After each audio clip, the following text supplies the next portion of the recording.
なそんな感じです。で、防災無線が鳴り響いているんですけども、声が辺りに響いています。で、さらには先ほどのその30分前から比べると、やっぱり水位がすごく増してきました。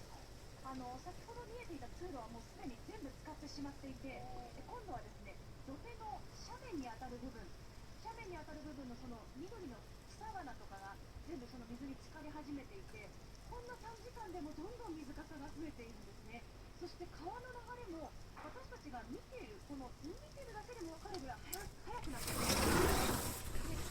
で、物体が何かは確認できないんですが、